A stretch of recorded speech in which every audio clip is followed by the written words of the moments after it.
Welcome to another episode of the SportsBros podcast, featuring the almighty B Live, the money man Scottie D, and your host, the head of creative, Eddy Kool. The SportsBros podcast is a sports podcast that's by the fans, for the fans, talking sports just the way you like it.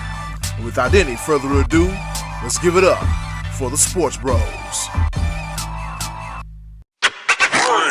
On this day in history, well, actually yesterday, back in 1982, the legendary late great Eddy Kool gave birth to the one, the only, the head of creative, Edwin Vereen, later to be known as Eddy Kool, 1/3 of the SportsBros podcast. As B Live did mention earlier in previous episodes, we record on Monday to air for Tuesday, but guess what? This ain't no ordinary regular ass Monday. It is my birthday. That's right, it is my birthday. Happy birthday to me, and shout out to everybody else that got a birthday on November the 8th. It's a very special day. If you want to leave something in the Cash App, I'll post in the link, or I'll do something, because I'm always grateful. I'm always grateful. With that being said, ladies and gentlemen, welcome to another episode of the SportsBros podcast. That's right, another episode of the SportsBros podcast. It's been a very exciting week in sports. It's been a whole lot going on, all right? If I'm not mistaken, this is episode number 130. As I was putting together the top of the order, it was 129, but I said, we did that last week. And before I go on talking about a whole bunch of nothing, I'm going to tell you about two of the best co-hosts in the world. Introducing first, the almighty B Live. What's happening? What's going on in the world today? I ask that every single week, and man, if it isn't more prevalent right now. 39 years ago, Eddy Kool, a.k.a. Edwin Vereen, a.k.a. the head of creative, who put his mama through some hell with that head coming out. Oh, my bad. I couldn't help it. Wow. You spare me no mercy on my birthday, man. You know what? I apologize. I was like, hey, you know I love you, bro. Man. I know. That came off of my dome. You see this head if you're watching on YouTube, bro. I ain't got no room to talk. But man, let's go ahead and get into it, man. There's a lot to talk about, and you know what? Let's take a moment of silence, because the other guy on the podcast, he's been going through it. He's been going through it this past weekend. He is very sad. He's very down in the dumps, and we want to take this moment just to give him a little bit of time, because before he comes on and we introduce. Are you ever going to shut up? He is ornery. He is. Well, damn it. I'll spare no expense. Here we go. We got the pride of Washington, Pennsylvania. None other than the one, the only, the money man, Scottie D. Happy birthday, Eddy Kool. Woo! Happy birthday to you. And be like, shut your face. Shut your face. You're ruining Eddie's birthday. You're saying mean things to him. You're saying mean things to me. We should have just done this episode. We should have done the Scott Donnelly podcast with Eddy Kool, featuring Eddy Kool. That's what we should have done. How you gonna feature the man on his birthday? That's even worse. Featuring, starring Eddy Kool. Gee, the Scott, yeah. It's all love over here, Scotty. It's all love over here, Scotty. It's all. I'm crying. I'm sorry. Happy birthday, Eddy Kool. I'm glad to spend your birthday with you, buddy. Thank you, fellas. I greatly appreciate it now more than ever. Like I say, ladies and gentlemen, if you want to send something to Cash App or just say happy birthday, just holler at your boy, all right? Well, enough of me gloating about my birthday and what I need for and want for my birthday. Let's talk about what we got going on in NFL, fellas.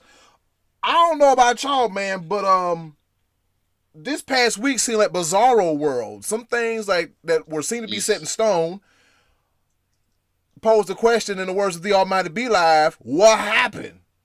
So let's go ahead and get into it. Let's not lollygag and procrastinate anymore, all right? So, fellas, which upset game was the most surprising? Was it the Broncos over the Cowboys, the Jags over the Bills, or the Titans over the Rams? Scottie D, look like you got a lot to say, so we're going to start with you first. Well, we did our power rankings last week, and the team I deemed to be the best in the AFC went down to one of the worst in the AFC. And the team I deemed to be the best in football went down to a team I thought was good, but was going nowhere without Derrick Henry. I picked the Rams as my number one in the power rankings, and I had the Cowboys at 5, seemingly riding on that wave of emotion of winning on the road against Minnesota with Cooper Rush. Now, because of the competition, the Bills losing should be the most surprising, and that's probably the most surprising outcome. But I'm going to go with the Cowboys for the simple fact of the way they lost. They got dominated. The score was 30-16, but it wasn't that close. It was 30-0 with just a few minutes to play, and the Cowboys, for some reason, ran Dak out there, risking further injury, and he collected a couple garbage time touchdowns. But Dak was bad throwing the football on Sunday. His receivers, when he did hit them, dropped them. The offensive line got dominated, and the defensive line got dominated, and they didn't tackle very well. That didn't leave a whole lot left. So it was a thorough, complete domination. And I'm almost glad that they all played bad on the same day, so they got it out of their system. I think they were feeling themselves too much after the week they had the previous week. I don't know if Dak was rusty or if, his grandmother passed away during the bye week. Maybe he wasn't completely healthy. I don't know. But he wasn't good. He was very, very bad for a guy that's in MVP discussions. He wasn't good. And the rest of the team followed. They weren't good either. And I think they got out-coached as well. So it was a complete wash. They were terrible. But you know what? Some days you hit 3 home runs and the next day you strike out 3 times. Or some days you don't give up a goal and you pull the goalie the next night because he gives up 4 in the first period. I'm just going to write this one off for the Cowboys as a just bad day, just a bad game. I'm not going to get overly excited about, man, they're not who we thought they were. If they go out and beat up Atlanta this week at home like they should, then it's back to business as usual. And I think the same of the Rams, and I think the same of the Bills. I mean, nobody's going undefeated. And actually, I mean, Aaron Rodgers aside, we would have, when we were talking last week, we were expecting the Packers to also win. So another one of the top teams we had also lost this past week as well. So I'm going to say the Cowboys for the simple fact that I'm not surprised they lost. I'm surprised they got completely dominated. What say you, Be Live? Well, I thoroughly enjoyed that. Thoroughly enjoyed the Cowboys getting beat. They were beginning to feel themselves. There was a lot more "we them boys" chants again. And how about them Cowboys? I was like, let's go ahead and pump the brakes. Y'all have plenty of time. You're still in the same division with the Eagles, the Giants, and the WTFs, the WFT, the whatever, who that, where that, what that. Anyway, that did surprise me how the way that the Cowboys. It very much surprised me that the Bills couldn't score a touchdown. What in the world? And what also the same way with the Rams, they couldn't score a touchdown until the very end of garbage time. And I thoroughly enjoyed it because I had Matt Stafford as my quarterback in fantasy football. And to you, Paul Odom, I want to tell you to suck it because I will beat you in fantasy football because of that garbage time touchdown. But he just went DX with it.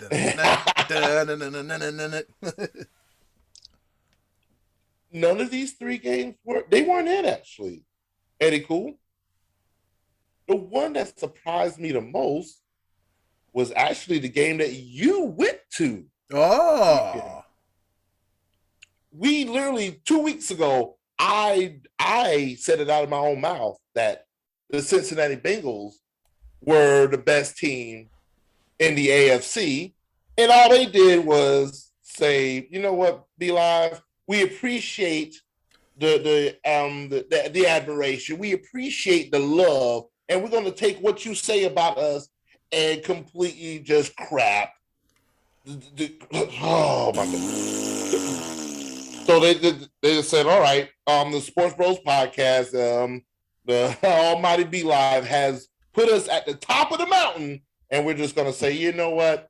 Nah, we're going to prove him all completely wrong. And they just proceed to lose the next 2 games in convincing fashion because Cincinnati could not stop the run. Nope. But here's the one thing that I want to pinpoint to everybody out there in the world. And I'm gonna talk about Cleveland. Everybody just wrote off Cleveland because of O'Dell Beckham Jr., et cetera, et cetera. I want to make a news flash, everybody. The Cleveland Browns have never been good because of O'Dell Beckham Jr. Never, not once. They've never had that chemistry. The best part of the Cleveland Browns is when O'Dell Beckham either was hurt or off the team. And they showed it this week. Mm-hmm. They spread the ball around. You forgot about a guy named Donovan Peoples-Jones. Oh, you forgot about, hey, man out there catching the ball, spreading the ball all the way around. So, Cleveland, do your thing. They forgot about that defense. They forgot about how Cleveland loves it. Man, Cleveland was in Joe Burrow's throat all game long. And, this is the Cleveland that we've been looking for. And guess all it took once again was to get that cancer out of the locker room. Other teams take notice of what you just saw. How infinitely better the Cleveland Browns are without O'Dell Beckham Jr. I don't know. He wants to be on a playoff contender team. He could easily just completely disrupt the chemistry that a team has because he wants the ball. And I want to say this also to my beloved Carolina Panthers. O'Dell Beckham Jr. to the Cleveland Browns is Robbie Anderson to the Carolina Panthers. Hot take. Okay, let me challenge you on that real quick, though. Okay, go for it. Okay, because I didn't see the Carolina game, but I understand Robbie Anderson, he blew up on the sideline at Darnold. Is that what happened? Yes, again. Okay, I didn't see that, but he's been a malcontent in Carolina for sure. But I'm really not sure, other than O'Dell Beckham's dad putting up a video, what Odell Beckham publicly did or said that has him villainized so bad in Cleveland. The thing about this is not publicly.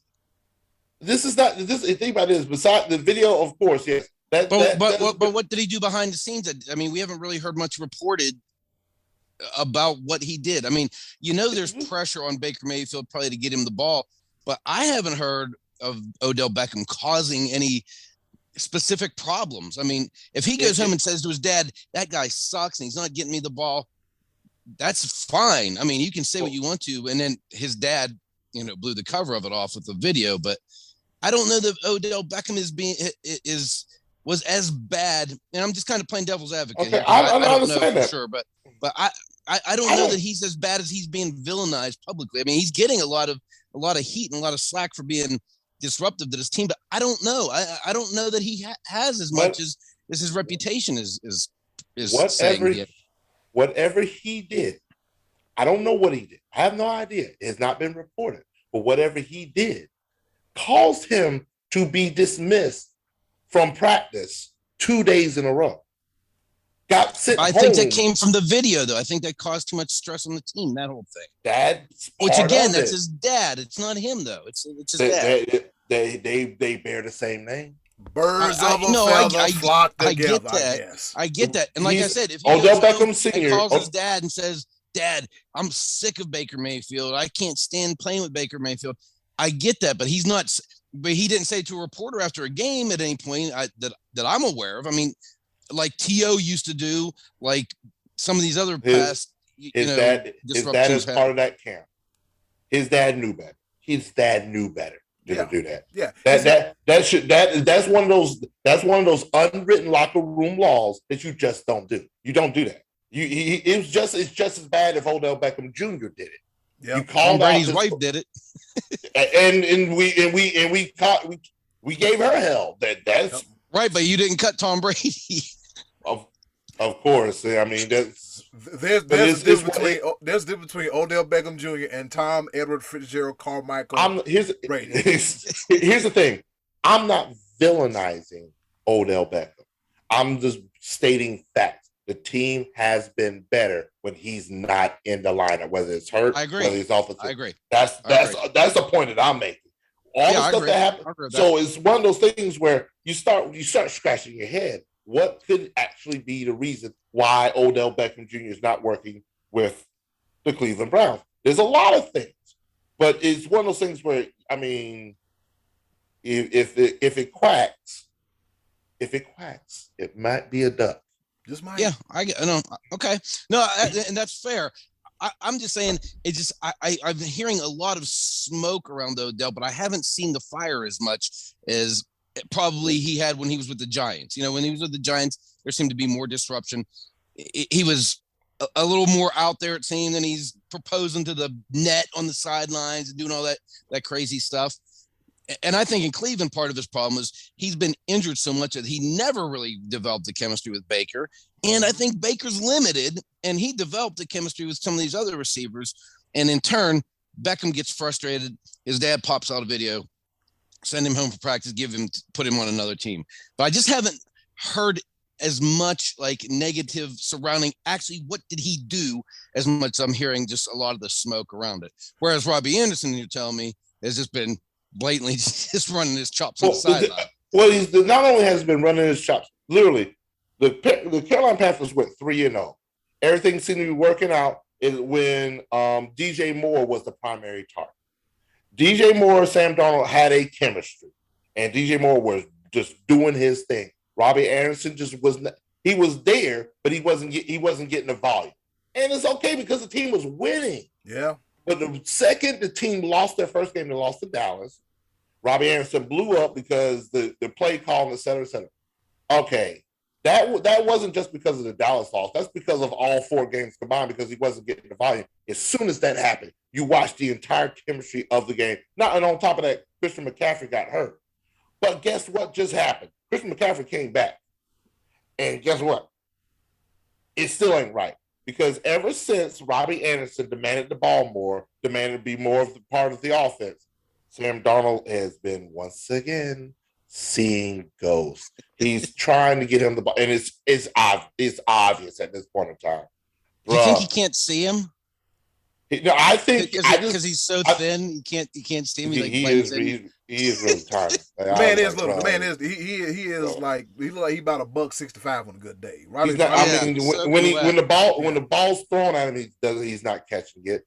When Sam Darnold's off by a little bit, they're off rhythm entirely, and so now everybody's productivity has gone down. It's just like, bruh, go back to what was working. Yeah, go back to what was working.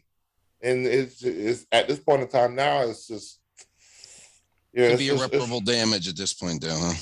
Right. Yeah. It's a little jacked up, man, to see that happen in Carolina, man. Because I was like, oh, Sam Darnold, Robbie Anderson, familiarity, chemistry. I thought so too. Yep, I thought the same thing. I said, well, here we go. Now we got, as you said, B Live yesterday. CBS made a whole video package about Sam Darnold seeing ghosts. Now it's back to him being the butt of the joke, the butt of the jokes again about seeing ghosts, and then Robbie Anderson, he mad and aggravated, and not, Christian McCaffrey not there as the safety blanket, so it's real tough in Carolina. But my game that I picked, 1A and 1B, was the Jags over the Bills. When I saw the Jags over the Bills, I thought route is over with, advantage Bills, and then Josh Allen of the Jags sacked Josh Allen of the Bills. So we had a little bit of Josh on Josh, violence there. But, first time that ever happened. Yep, first time it ever happened. So you had that going on. And Who tracks that stat? I don't know who did it, but shout out to him, though. I was saying, who tracks that? Elias Sports Bureau, I guess. I don't know. Somebody did. The same name sacks the same name. That's the first time ever in history. Yeah, and props to them. But like I was impressed by Mark Sanchez sacked himself. That's the first time it happened. Oh, butt. Yeah, butt fumble. Ain't it what the 8-year anniversary of the butt fumble coming up soon? It was Thanksgiving. It was on Thanksgiving night. Yeah. Ooh wee buddy, turkeys and butts. But anyways, the Jags Bills 9-6. What the hell? Terrible. I don't know, man. We did say that the Bills were going to be one of the top teams coming out the AFC. Now, I don't know. Kansas City looked bad. They didn't look very convincing in their win versus the Green Bay Packers.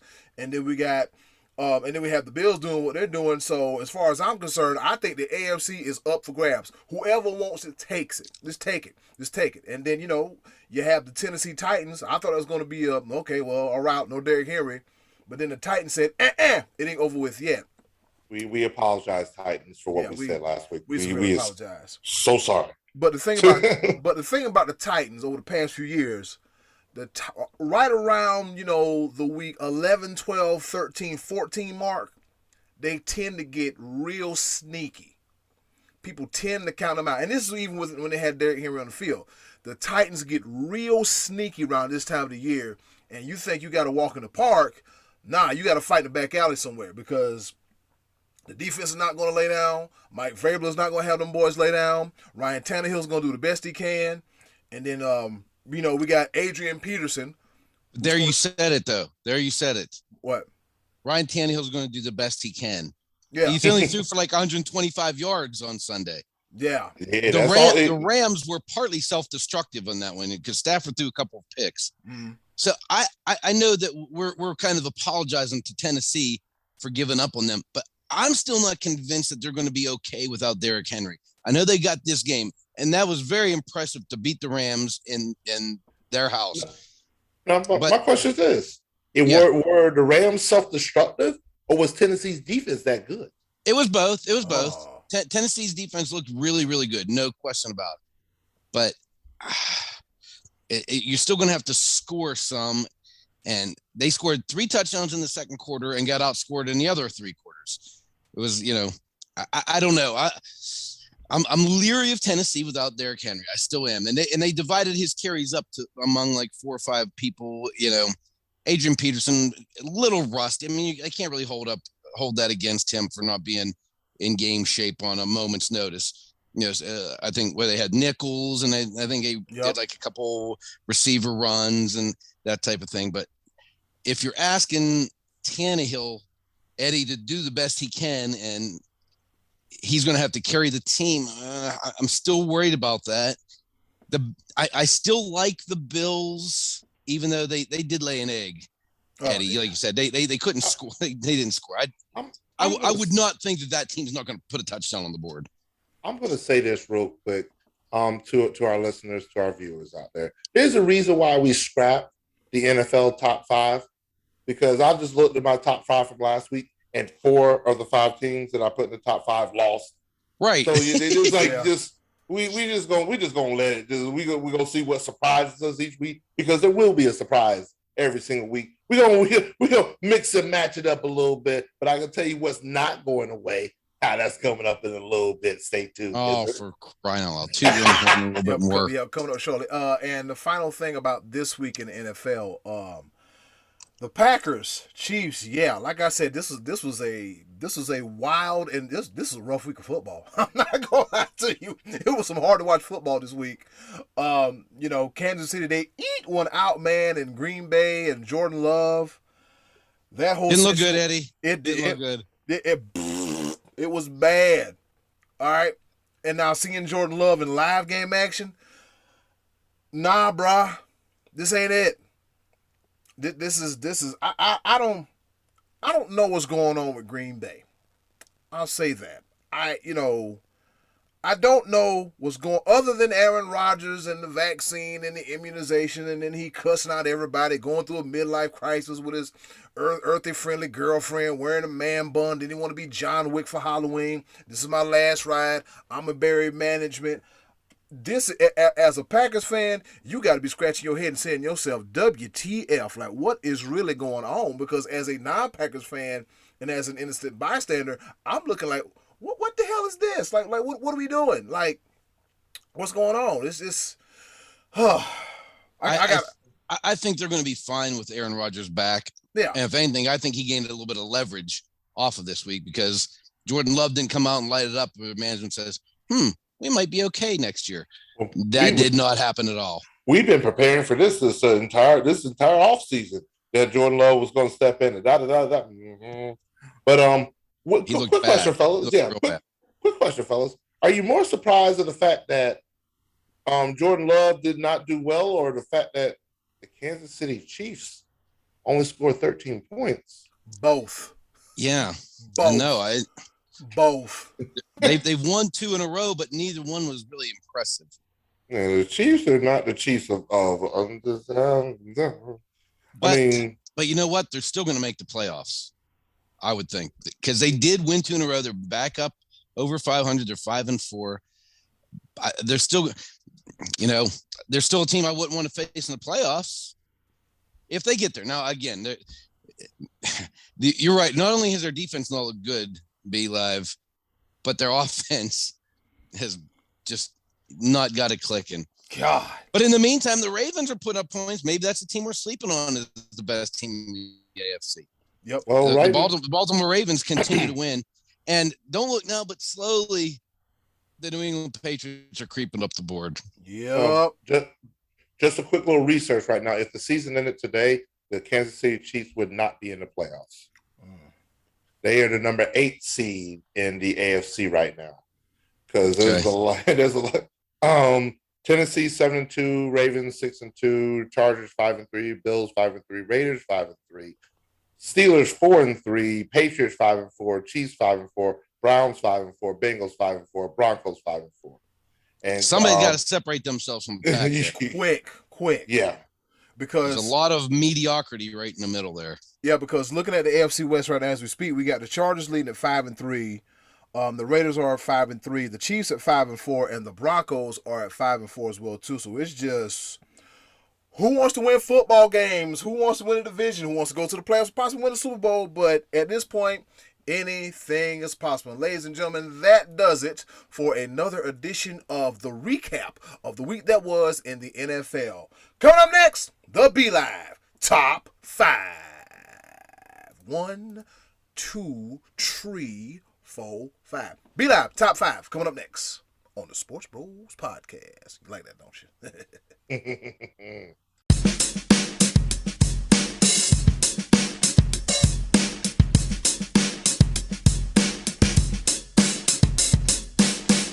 Ladies and gentlemen, the Be Live Top 5.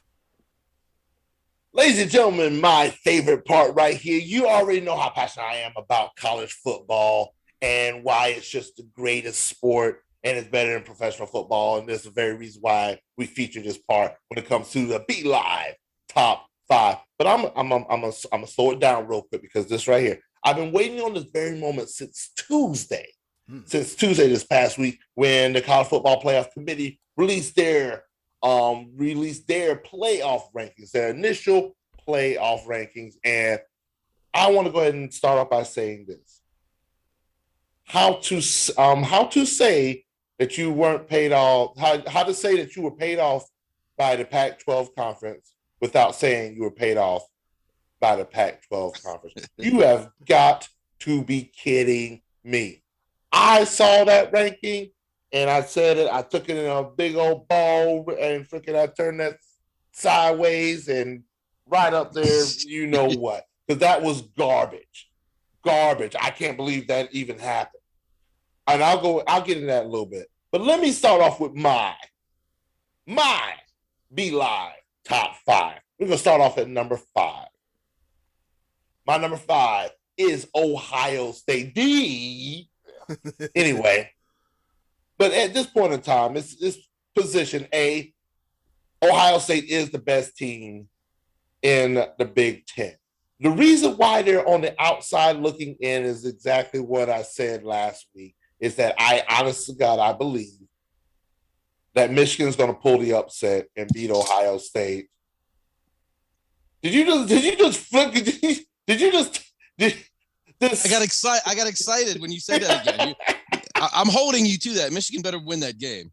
I just feel like that Michigan State already lost to Purdue, that takes. Yeah, why did they do that? Why did they do that? I don't know why they had everything they wanted right in front of them.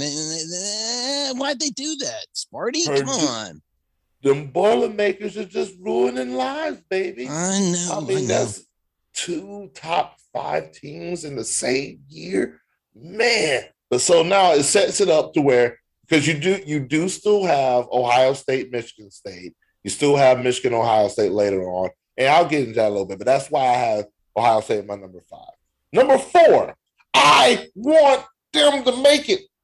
Cincinnati, you can't keep winning games this close. The committee does not like you. I don't have control. I don't have control of it. They blew it this past week. I don't have control of it, but I still have them at number 4. The reason why I still have them at number 4 is that the team that they beat is still in the top 10. Their signature win keeps moving up and keeps showing why they should be up in the picture. And they might sneak into the picture a little bit later. They might sneak in. And I mentioned Notre Dame. Notre Dame's only loss this year is to, which the coaches poll is a lot better, their only loss is to a number 3 Cincinnati team. Notre Dame still only has 1 loss. So just let some dominoes fall, and Notre Dame might be sneak up in there. Number 3. They play Virginia this week. Is that who Notre Dame's got? I couldn't tell you. I have to look at that a little bit later. Okay. Number 3. I don't understand this one right here because the college football playoff committee completely disrespected this team. They have them at number 8. I have them at number 3. And that's the Oklahoma Sooners. How? Yeah, how do you slide an undefeated team all the way down the board like that? Undefeated Power 5 conference team. They've already beaten Oklahoma State. They've beaten everybody. And so far, they've beaten Texas already. Texas is the shell of their former selves. But how? Number 8? Number 8? Come on. They're number 3 in my book. And they've gotten better. They switched quarterbacks and got better. And you put them at number 8? Shame on you, college football playoff committee. Shame on you. Shame. Absolute shame. Number 2, Alabama, Crimson Tide. Woo, they got a little struggle win against man. LSU, they tried. Did I see that right? Did I see they ran for 6 yards? Yes, you did. Wow. Yes, you did. Yes, you did. So that's troublesome. That's troublesome. That is very troublesome. I still have them at number 2 because their team they lost to, Texas A&M, is still moving up as well. But I just think at the end of the day, I'm not being SEC biased. I just really think just the product that's on the field, I think they're still better than most. I think Alabama still has a defense that will stop Oklahoma. They have a defense that will stop Cincinnati. They have a defense that will stop Ohio State. That's why I have them at number 2. And number 1, by a long shot, is the Georgia Bulldogs. Just the only team that can beat Georgia this year is Georgia. They're a juggernaut. It's ridiculous. It's absolutely ridiculous. How much better? They're beating up everybody. They're just beating everybody. Man, they still are averaging less than a touchdown allowed, which is a full 7 points better than the number 2 team in the number 2 defensive team in the country. Like they're playing talented teams. Mm-hmm. My team has been a shell of their former selves since they played Georgia, and I haven't seen anybody. But that is my top 5. But I want to go into a little bit further as to why the college football playoff committee is so ridiculously wrong. They like to stress. They like to stress on strength of schedule, correct? College football playoff committee. They strength of schedule, right? Yes. Strength of record. So I went down and did a little research. Strength of schedule by the one loss teams that are in the FBS, and also I'm going to feature the team that they lost to, and this is going to be in order. And I'm gonna start off. It's in order. 1 loss teams. Alabama, their strength of schedule is 13th. They're ranked 13th in strength of schedule. The team that they lost to, currently ranked in the coaches poll, is number 11, Texas A&M. That's the only loss they have. Notre Dame has the 16th. The strength of schedule is 16th. The team they lost to is number 3, Cincinnati. Oklahoma State ranked 31st in strength of schedule. The team that they lost to, number 8, Oklahoma, or actually they would be, I think they'd be number 4, number 5 in the Coaches Poll. But I wanted to emphasize number 8 in the college football playoff, but that's ridiculous. Michigan, they're ranked 35th in strength of schedule. Their one loss is to number 9, Michigan State. Ohio State, ranked 37. Their one loss is to number 6, Oregon. They're ranked Oregon is number 6 in the Coaches Poll. Michigan State, their strength of schedule is 40th. Their one loss is to a 6-3 Purdue, which is Purdue is also beating number 2 Iowa. You know what team I still haven't said yet? What team? Pitt. Oh my God. You didn't say them, and they're climbing right on up the rankings. They are lurking. They're not a one-loss team, by the way. So went on the road and big win. They're not a one-loss team. Why do you keep doing this? Rush for more than 6 yards. Go ahead. Just stop what you're doing. It took me naming all of those teams that have one loss. 1, 2, 3, 4, 5, 6, 7 teams that have a strength of schedule higher than what the College Football Playoff Committee considers the number 4 team in the country. And that's Oregon. Oregon's strength of schedule is ranked 66th. And the one team that they lost to has a whopping, incredible record of 3 wins and 6 losses, and that's the Stanford Cardinals. Are you kidding me? And you put that team, you put them ahead of Notre Dame. You put them ahead of Oklahoma State. You put them ahead of Michigan. You put them ahead of Ohio State. You put them ahead of Michigan State. You also put them ahead of Pitt. Right, exactly my point. I swear to I'm you with also you. You also put them ahead of undefeated Cincinnati and undefeated Oklahoma. How? Make it make sense, College Football Playoff Committee. Not only did you do that, guess how many ranked teams that Oregon has to face after this week? How many ranked teams? How many? Live? I'm asking how many? 0. You know why? You know why? Because there's no other team that's ranked in the Pac-12. You rank no team in the Pac-12. What makes it even worse is that there are 3 teams in the All-American Conference that Cincinnati is in that is ranked by the Coaches Poll that Cincinnati still has to face. Cincinnati still has SMU. Cincinnati most likely will still have a game against Houston that's ranked in the Coaches Poll. What? How? You have to make it make sense. It makes 0 sense. Pac-12 must have deep pockets. They must have wrote a check on top of check because there's no way. And I was an advocate. I was an advocate for the Pac-12 this year. I said this could be the year that they made it. And Oregon they crapped the bed against Stanford. Sorry, that did it right there. Sorry. You have no way of getting it, especially over all of these other teams.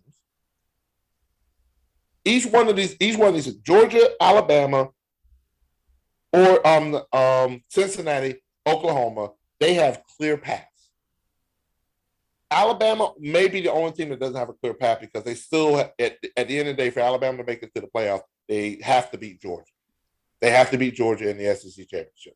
And they have to make it to the SEC championship. But that's still not guaranteed. I'll get into that a little bit. But come on.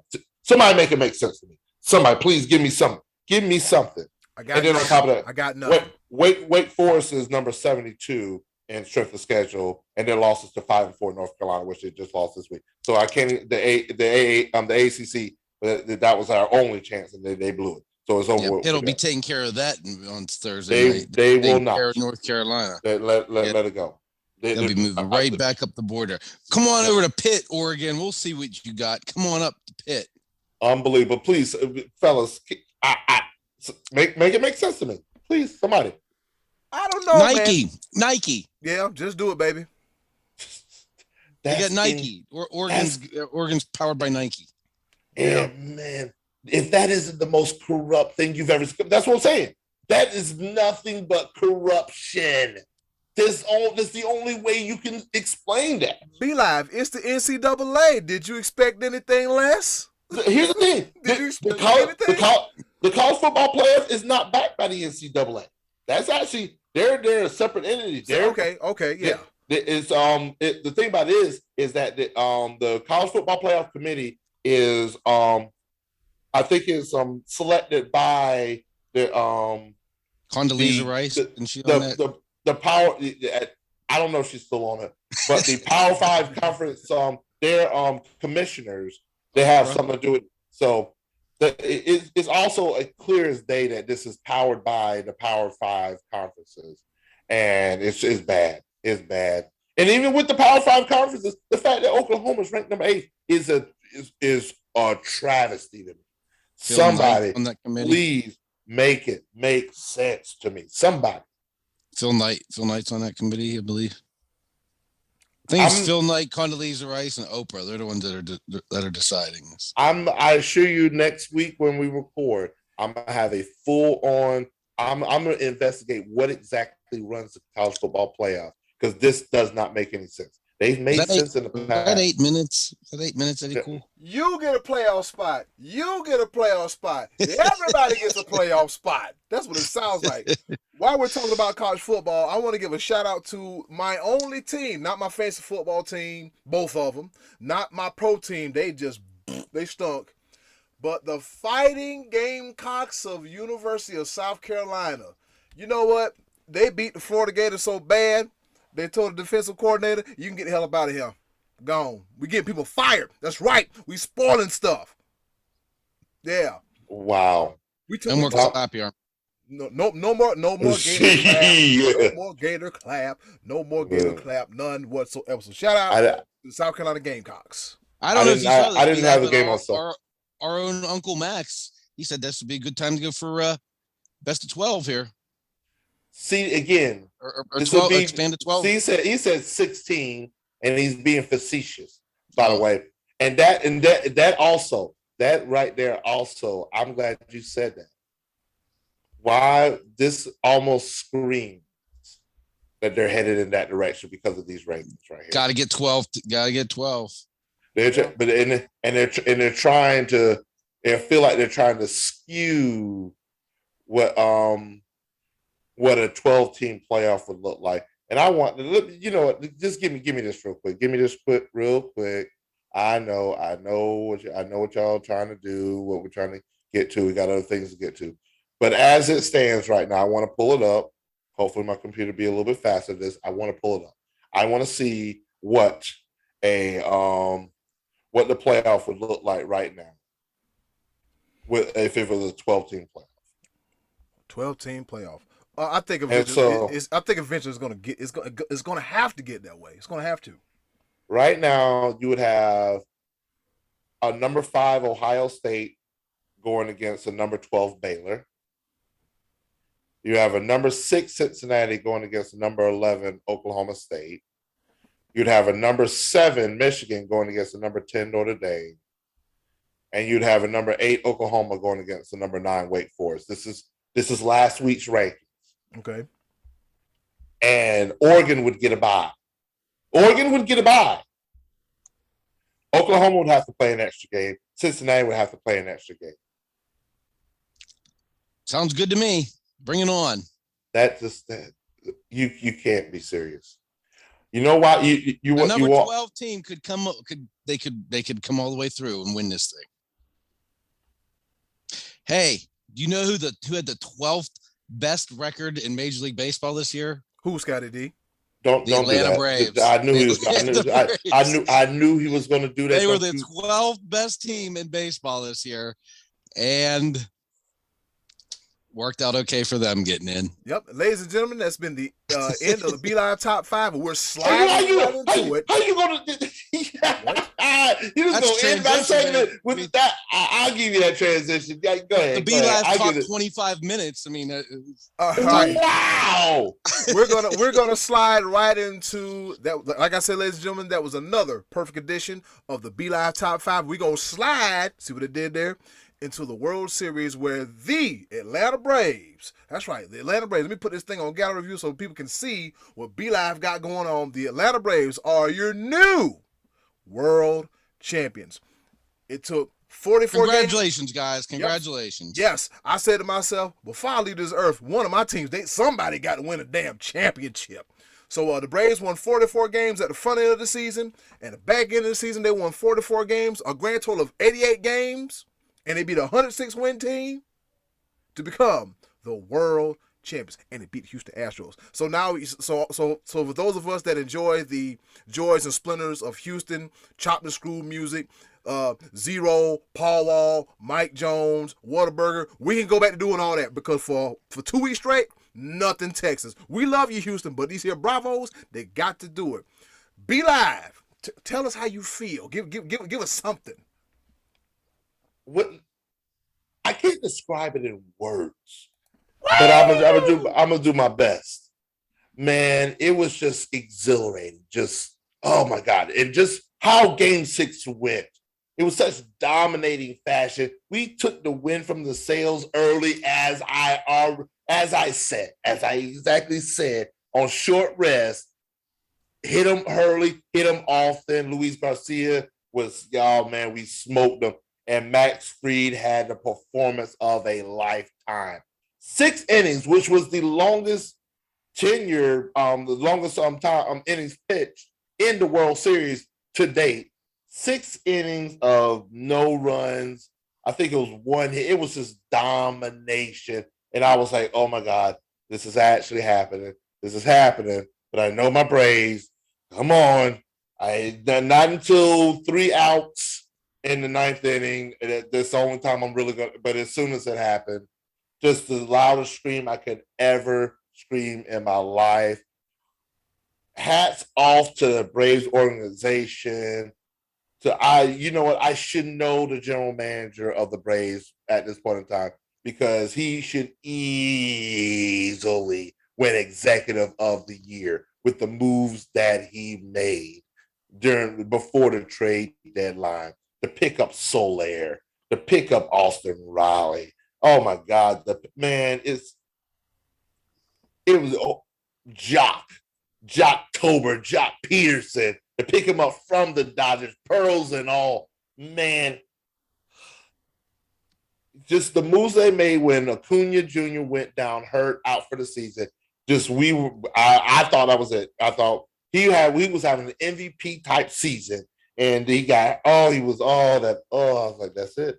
We're just gonna have to make it through the season. And Marcell Ozuna with his off the field issues, everything bad. Just it was looking bleak, but man, just the move that they made, and then having the most dominant, the most powerful infield when it came to home runs, man, Acuna, Freddie Freeman, just hats off to them. It's a beautiful, beautiful all around effort. It just team ball. I loved every bit of it. Braves, 48 World Series champions. Yes, sir. Scottie D, how do you feel that it was the Braves and not your beloved Pirates? Uh-oh. Well, I was the one guy that picked them to go to the World Series, so I was okay with it because I actually put my money where my mouth was, and I bet on that team before the season started. So I cashed in a little bit. That was kind of nice. But as we were saying last week, I thought that the Braves needed to win Game 6 to win the World Series, because I said if they didn't win that, they could find themselves in some trouble on the road for Game 7, having given Houston some life and momentum back. And they did exactly what they needed to do. They relied on their best pitcher. Pitching is what wins you games this time of year, and they didn't complicate it. They didn't go bullpenning and and trying to get a couple outs here and a couple outs there. They had their best pitcher on the mound. He delivered on the best on the when it had to be done. He delivered. The top guys of the bullpen, they didn't go, start having a guy pitch an inning, go, then pull him. They didn't do any of that. They did what wins you championships. They relied on their best pitcher on the biggest night of the season. He delivered, and the bats came through, and they looked like they just wanted it more that last night. And because they went into Houston and just bounced them. I mean, they were dominant. They just hit the ball over the yard, and it wasn't even close. And I think most of America was probably glad, because none of us wanted to see Houston win because of their checkered past. We all like Dusty Baker. Probably would have been happy to see him get a championship because he wasn't part of that scandal or any of that stuff. But congratulations to the Braves for getting that done. Again, they were not the hottest team. They suffered some setbacks during the season and overcame it, got hot late, and earned their way into it. And they were the hottest team at the right time this year. So congratulations to them. And guys, you're both fans, so congratulations. You know what? I'm not going to lie to you. Since we're being transparent on the SportsBros podcast, they was like, yeah, the parade is going to be on Friday. I was like, I said, parade on Friday. I said, how can I do this? I don't have a game to cover this week. I really didn't have to be in Cincinnati until sometime Saturday. I'm like, so how could I swing a quick turnaround via the airplane from here to down there just to be in the middle of it? I probably would have told my brother, hey, man, I'm just going to be here for like 12 hours. I'm in and out. You don't worry about me. We ain't got to worry about nothing. I love you. See you come the holidays, but I had to be a part of that parade. But it was good that I didn't go because I had a wonderful time in Cincinnati. I'm not going to lie to you. So shout out to the Atlanta Braves, the new champions of all Major League Baseball. All right. Coming up next, we have a round of pepper. But before we go, we usually wait a minute. What about choices?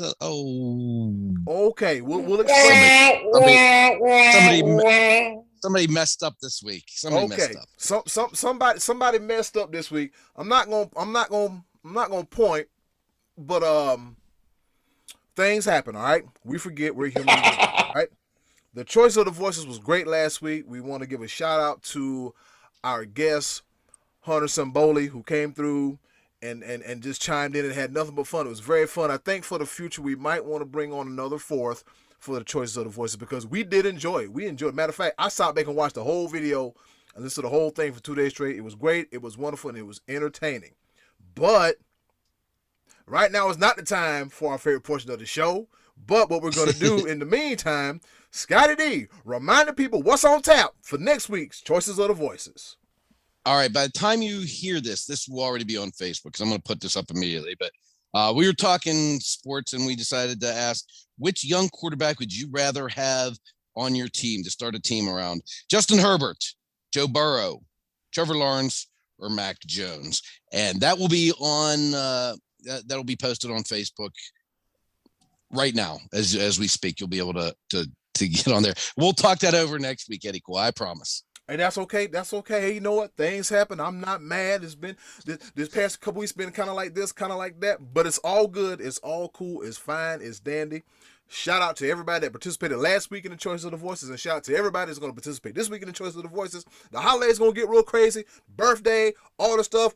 But anyways, with that being said, I didn't think we'd have time for it anyway because B Live was talking. So it's my God, you hold, little buddy. Only reason why, you know what? No. Since you want to go there, the reason why I had an extended version of B Live's top 5 is because we had no Choice of the Voices. If you'd have done your job, I might would have been this long. That's exactly why. I knew I had more time this week. That's why you do your job. See, you could have left things alone. You could have been where we forgot. If we made a mistake, we're going to get back on it. Now you want to throw me under the bus? This is how we want to do things. This is how you want to do? Okay, I got you. I knew I had extra time, so I took some extra notes. I can make it truncated all I wanted to. But guess what? Yeah. Now, keep timing how long I'm going to be talking right now, since you want to throw me under the bus right now. Here's what I want to also say. If you want to, If you're thinking about being on the show with us during Choices of the Voices, hit us up. Hit us up via email, sportsbrospcast@gmail.com. Hit us in the private message. Hit up the head of creative, Eddy Kool. He's the one that runs things. I don't get to do nothing up here except to do Be Live Top Wait, cut it out. You have a fall back. Fall back here, Eddy Kool. Let's fall back and then how dare you? Okay, fall back. Turn the clock back. All right, let's wrap this thing up. Ladies and gentlemen, for the first time in the month of November, I have to put the train back on the track. And coming up next, it's going to be a round of pepper. Stay tuned. Sports Bros Podcast coming at ya. Okay, boys, let's bring it home with a round of pepper. And we're laughing, ladies and gentlemen, yes. But with that being said, you heard the woman. It's time for us to go home and get the hell up out of here. But before we skedaddle and get up out of here, because it is dark, I think, at this point, because daylight savings time is over. It's done with. One of the downfalls of my birthday. Another year comes and daylight saving times goes bye-bye until the spring, all right? It's time for another round of pepper. That's right, pepper. 3 topics, rapid fire style, kind of, sort of, not really. Here to enlighten, engage, entertain, poke bears, have fun, and then B Live tells us about his college football predictions, how he was right. Once again, he is B Live Strodamus. B Live Strodamus, all right? With that being said, I'll go first, all right? At this day in history, back in 1961, the PGA eliminates Caucasian-only rules, which means you had to be white to golf at this golf course. And they said, well, you know what? Let's try something different. Let's just let everybody be equal opportunity golfers and just have fun. And what do you know? Here comes Tiger Woods, and he does what he does and puts a whole nother set of eyes on the game. That popularity hasn't really been duplicated since, but yet and still, shout out to PGA for realizing, hey, you know what? The brothers can hit the ball too. Over to you, Scottie D. Absolutely. Well, guys, I feel very blessed because I'm coming up on 5 years since I have put the alcohol away, put the booze away. Yeah, coming up on it. And I feel that at this point in my life, I'm very, I'm glad to have had that in that type of thing in the past, and I got through it with relatively unscathed. And that's why this whole thing with Henry Ruggs last week really bothers me so much. I absolutely hate this entire story where he was going 156 miles per hour in his car after a night of drinking, being out and doing shots and all that stuff at the Top Golf and partying and all that stuff. And it's horrible to think that what happened to that young lady in that car. I think she was only 22 or 23 years old, and her dog was in there and died a fiery death in an automobile. And I couldn't be any more upset about that. I hate that story, and I hate it for Henry Ruggs because this is a kid who could have been me at one point, making a bad decision like that, getting behind the wheel of a car and going at that high rate of speed. I feel bad for both sides of this. I do feel bad for Henry Ruggs. I think what he did is he's going to be punished harshly for it, and deservedly so. But I can't help but feel bad for the young man for changing his entire life on one bad night, and making a couple bad decisions on that night. So, man, I had to say something about that and get that off my chest, because I feel like, man, I'm not a bad guy, and I could have done something very similar. I just feel very happy and blessed that I'm past that point in my life. And hopefully Henry Ruggs one day will be able to put this chapter behind him. And he may have to go away for a while, but on the other side, I hope he gets the help he needs and ends up better for it. So just wanted to mention that, man. Sad story. Be Live, over to you. Scottie D, I do appreciate you bringing it up, because I too have been on the wrong side of that path. And all I have to say to the public, real talk, reserve your judgment, save your judgment, pray for both sides, pray for both families, so that we can grow stronger, better, and learn from this and grow better. Judgment is only for the man upstairs, whether you believe or don't believe, whatever. I can't imagine living with that burden that he's going to have to live with. Yeah, unbelievable. So 22 years old. Him, 22 years old. The court of public opinion can kindly kiss my backside. we don't care what you think about the situation. Just pray and hope for better for both families. With that being said, thank you, Scottie D, for that. Absolutely. And now it's time back to me and me being right a lot. When it comes to college football playoff games that are happening right before our very eyes, we don't need a 12-team playoff because we've got playoff games every single week. And we got another doozy coming up because Texas A&M, while they do not write their own ticket, they do have one little upside against Alabama. And so right now, after Texas A&M did their damage against Auburn this past week, now they're going to be the biggest Auburn fans because they need Auburn to beat Alabama in the Iron Bowl, but we'll get there. But right now, Texas A&M still needs to do their job. And they're going to be facing a Heisman contender and the Lane Train and Ole Miss, the Rebels, and Matt Corral. That dude is a baller. The stats don't lie. Texas A&M's got their defense, though. We shall see. So, I mean, this could disrupt a lot because both Texas A&M and Ole Miss, they still have outside chances of making the SEC championship. It is still a very long season, but it is November. It is crunch time. We're going to see all the big games this week. So Texas A&M, Ole Miss, who shall be the victor of this game? I think Texas A&M holds on and keeps it going, and they're still rooting for Auburn against Alabama at the end of the day. Eddy Kool, the ball. Ole Miss had a big win against Liberty this past week too. We might want to say another Heisman candidate. You'll see that dude from Liberty on his name Malik. I can't remember his last name, but you'll see him on Sunday.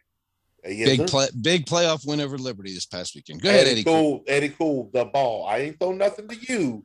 I almost said something wrong. I got it. Thanks, B-Lava. I caught it. We don't have to struggle to have a chemistry like O'Dell and Beckham. Right? We're good. We're fine. We're good. We've been knowing each other for 30 plus years. We ain't got nothing to worry about. All right.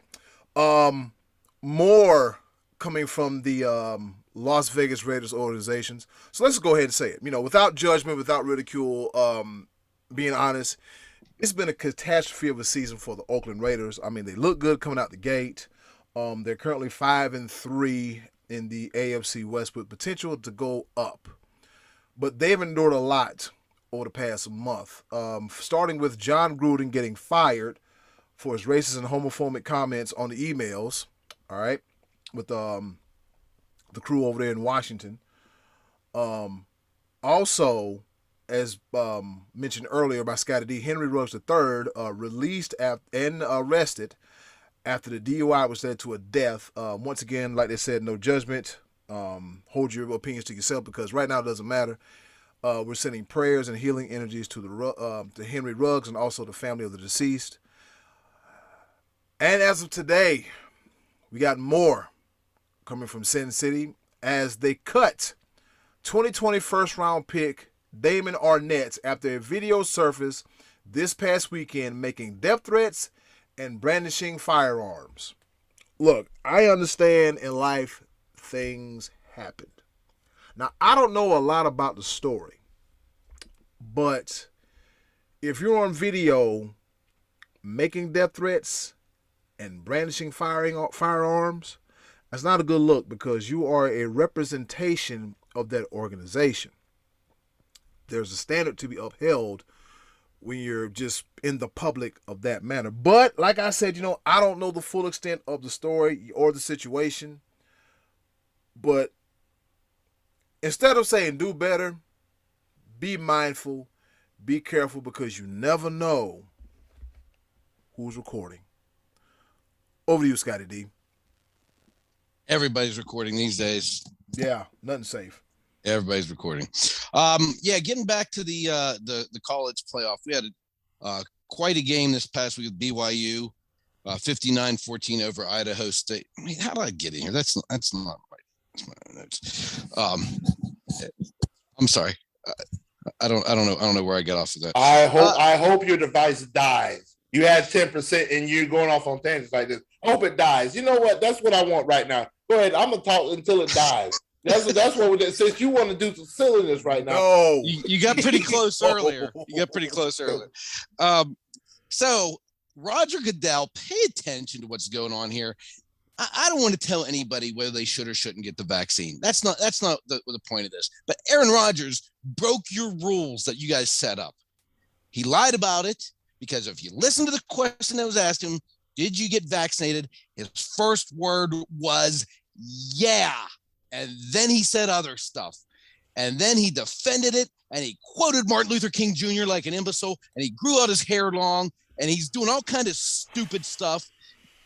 And Roger Goodell, you send people to every single football game to find them if their socks are too high or if you have a towel hanging too low. You better find Aaron Rodgers for deliberately defying your orders on this COVID protocol. And that's all I got to say about that one. Be Live, over to you. Ooh, that was hot. Hot. Roger Goodell, you've been put on notice. Money Man Rants. Yes, sir. We watching you. We watching you, sucker. We watching you. You complaining about cleats and all this mess. We watching you. Did you catch it? Did you catch Scottie D with the pay attention? Did you catch it with the pay attention? I was like, oh boy, here we go. Yes. Yes, sir. All right, my bad. All right. And the playoff committee, pay attention because Wisconsin won 52-3 over Rutgers in that playoff. Back to the foolishness. It was too good to be true. Yes. Over to you, Be Live. Pay attention, everybody. Good, Be Live. All right. Oh boy. I'm gonna kill him. Oh man. I came to a playoff game that we're going to watch this week. I kind of can't say it here. But hey, just like Texas A&M, they don't write their own ticket. This team does not write their own ticket, but they could make a lot of noise coming up the next 3 weeks. And maybe I'm gonna give this advice to you, Jim Harbaugh. How about maybe not treat this like a big game? You may have a different result because the games that are big games that you've treated as big games, you've never shown up. But this still is yet another big game because you still have the outside chance of making the playoff and making the big. Yeah, you got to make the Big Ten championship game to make the playoffs. You've got to win out. And so Happy Valley is waiting for you. Michigan versus Penn State. Oh, man, Michigan goes on the road. That's this week? Yeah. Oh, yeah. That's good. See, no. I'm interested. Okay. Now you want to. Okay. Yes, I'm interested. Michigan going into Penn State. Penn State, they were high up there. But yes, they've had some disappointing losses. But do not sleep on James Franklin. Do not sleep on them Nittany Lions. Pete Delansky, you'll enjoy this. We are. I think Penn State might pull off this victory and just shock the world. It might get nasty. We shall see. Eddy Kool, the ball. All right. Good job, fellas. Great one. My third and final pepper point, you know what? Goes out to Stadium Etiquette, all right? This weekend, I had a chance with some good friends and family to go to the Cleveland Browns. Let me tell you something. The Browns, they travel. All right. They went to the hostile environment known as Paul Brown Stadium as they went to the jungle to take on the Cincinnati Bengals. All right. So here's where I'm going with this, fellas. Somebody asked me, I wish one of you guys asked me, Eddy Kool, where are you going with this? Where are you going with this, Eddy Kool? Ooh, get in the car and let's take a ride, baby. So here we go. This is a cup, right?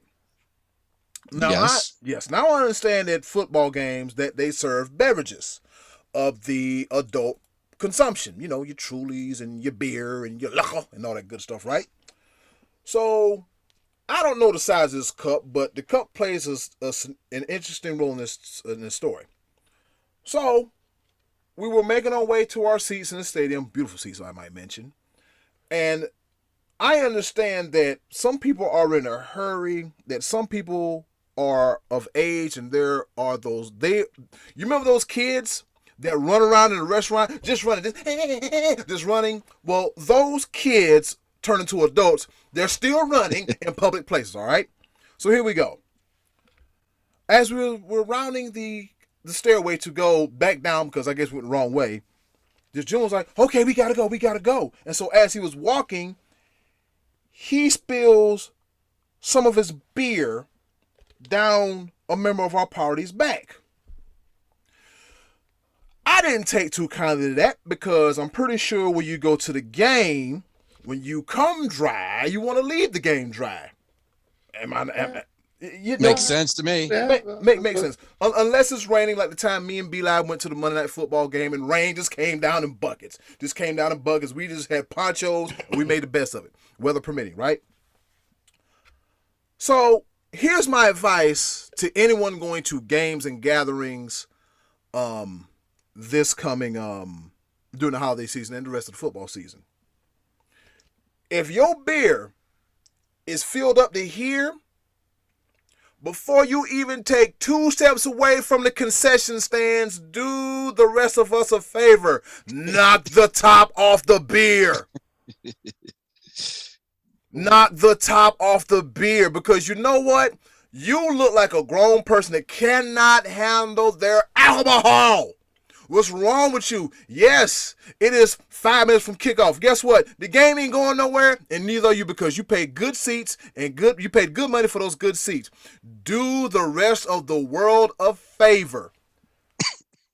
Take that first 1 gulp, 2 gulp, 3. Knock the top off just a little bit, because I'm pretty sure you paid anywhere between $14 and $15 for that beer, and have the top off it, which is like $1.50 according to the math of Chris Rock's father and Everybody Hates Chris. You probably not off $1.50 off your beer because on someone's back. And I told the guy, I said, dude, look, I appreciate your enthusiasm, but we come here but we don't want to leave the game smelling like beer, okay? We got stuff to do. We got places to go in public. And I told him, and he said something back to me. I said, sir, I'm going to tell you one more time. 2 hands prevent spillage. 2 hands prevent spillage. You a grown man. You rusted dust and got gray hairs. You need a sippy cup, Byron. What's wrong with you? Byron. But other than that, I had a great time at the game. So, ladies and gentlemen, if you too drunk to go to the game, go tailgate, go to sleep, go take a nap, go do something. Don't be at the game. Hey, we got to get to the game spilling beer on people. That's not a good look. I'm glad my mama raised me to be the good person that I am. Because if I wasn't raised with any common sense,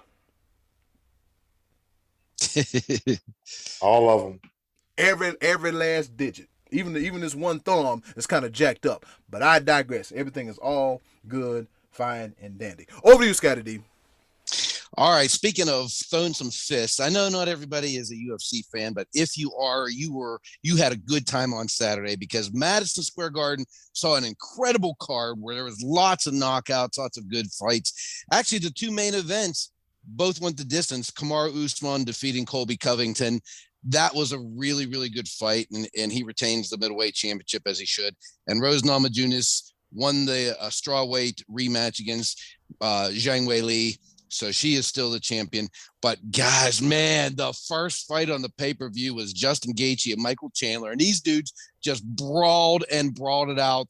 And afterwards, they were seen hugging each other with thumbs up in the hospital together. So these guys beat each other into the hospital. But it was a great night of fights, man.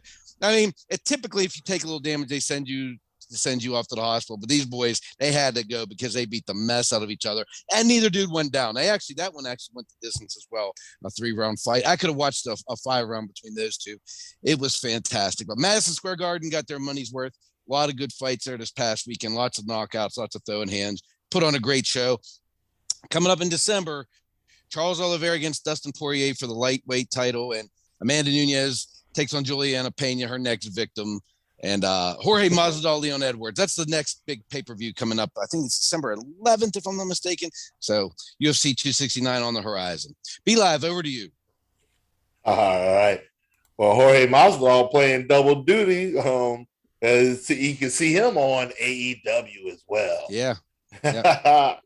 Gotta love it. So, with my third and final pepper point, you know where I'm going with this. It's another wonderful college football game, playoff game potential, all of the above. And this is going to be an amazing football week because this is yet another playoff potential that is going on the road. They made a switch at quarterback mid-season because their preseason Heisman favorite just was not getting it done. And all Oklahoma has done since then they have dominated. They've beaten the teams they're supposed to be. They're now currently undefeated. But except for one, they are currently defeated against. And that is the College Football Playoff Committee. Shame on you. The Oklahoma Sooners. Boomer Sooner, are you kidding me? You have so much to prove right now because you've been thoroughly disrespected by the College Football Playoff Committee. But do not think that it's just going to be handed over to you because Waco, Texas, them boys are ready. Baylor. Oklahoma's traveling to Baylor, Waco. Baylor's ranked number 12 in the nation. Oklahoma is ranked number 8. This is according to the College Football Playoff Committee, which, again, you've already heard my disdain for them. But Oklahoma still has to get it done. At the end of the day, I say if Oklahoma wins, they're in. Win out, they're in. Oklahoma, do what's supposed to be done. Oklahoma's going to get it. And that's how I do the right thing, Oklahoma. Do the right thing. Like Spike Lee, baby. Boomer Sooner. Yes, sir. All right. Everybody got their pepper points and everything in? Yep. Wonderful, awesome, stupendous. What you got to say something, Scottie D, before you get up out of here? I just want to apologize to Be Live for roughing him up on this episode. I really do like the guy, everyone. I don't just try. I kid with him. I'm not really trying to embarrass him. So I apologize for being so rough. Your condescending tone. Your choice of words, sir. No, I'm apologizing. Here's one thing I can tell you for the listeners out there. Of course, the three of us get along. We are best of friends. We've known each other for every bit of 18 years, a little bit longer than that. We are best friends. As a personality on the air, the money man can go to hell. And so, with that being said, his soul and his spirit will go to heaven because he is a great person and I love him very much so. But as an on-air personality, he can kiss all of my natural, even elongated, enlarged, because I've been eating a lot. I need to do some exercising. And in closing, do something nice for yourself, and if you can, do something nice for someone else. They'll greatly appreciate it now more than ever. I'm about to enjoy this little birthday dinner. Cash up your boy some money. I appreciate it now more than ever. We love you. Thanks for listening to another episode of the Sports Bros Podcast. Happy birthday to you. I'm getting out. Hit us up if you want to be on Choices of the Voices. Yes, sir. Let us know. We'll make it happen. No matter how difficult it is, we make it happen. I can't get out this chair. I'm getting stuck. See, this is what happens when you turn 39, man. You get old and you can't get out the chair and things get tough. Be Live. Give us a yes, sir. One more time. Yes, sir. Thanks for listening and see y'all next week. Man, what is this on my head? What the...